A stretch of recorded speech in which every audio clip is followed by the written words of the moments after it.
chỉnh chung nhau make sure that everybody fair. That's why you to represent on GR lại rồi. The next one, you need to brother. That's why you to rồi còn represent thì tụi mong va.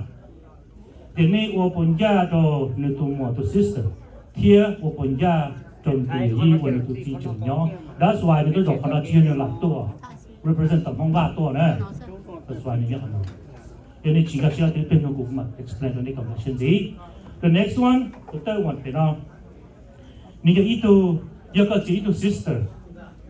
so อย่างนี้น้องก็จีตัว sister ตัวหนึ่งที่ตัวนั้นตัวเรา represent ของน้องมองว่าเดี๋ยวหมดพ่อตัวนี้ก็ make sure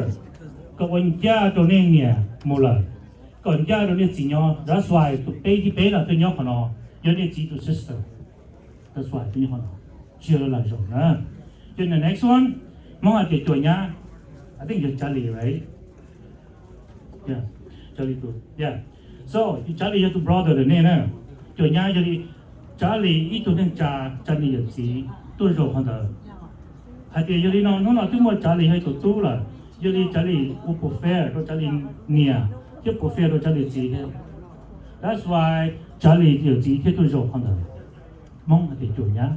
The next one 就炖菜，炖菜，生菜的那这里都那年变了一炖菜都有钱了呢。都么还得这里对着的一般菜天，有人我本家天，that's why 你都肉很好天，所以的单套叫那么 position 单套，正经单套，都当得，一都实际的，实际做，都实际做到呢，侬能够做到那个样梦想。giờ đi cho nên cho nhung tôi cho nhung trong cái tôi cho tôi nên nè cái tôi nhóc họ nói thank you tôi cho nhung tôi đến do tôi chưa tuần gì nên chỉ cho cá là gần giò kia nó nè chỉ nó nói cho nên tôi mình xài cho nên chỉ bao lúc nào cho số trong cuộc xã cả ý chỉ nên là thay đổi thôi là để lấy giờ tháng tư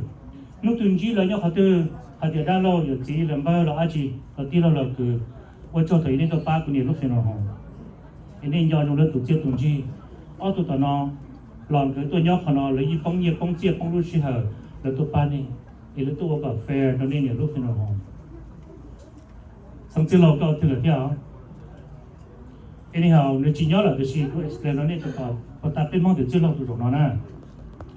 Mình cái ý tụi bên mong ý tụi thơi cho lúc dễ trong tờ, cái lúc trong là giờ chính gia nhận một cái chính gia chỉ học sinh nếu giờ tụi leader giờ tụi là tụi judge nhớ tụi lúc trong nó, cái này là một ba sẽ là một quản gia, that's why để cho số nó một position tăng thọ cái gì, những chuyện này từ một khối chỉ cho các tụi nó cho chỉ position chỉ một khối rồi, ok rồi này, cái quốc gia còn món nó sẽ tiếp một tập căng do là quốc gia còn nên cử tôn đầu già hay cho nên nhiều lúc trên nó không nó, thì thằng này vừa chơi, thì mà xin lỗi trả lời cho cô đã cho tôi cô chẳng chỗ nào giờ phải hỏi luôn rồi cô nói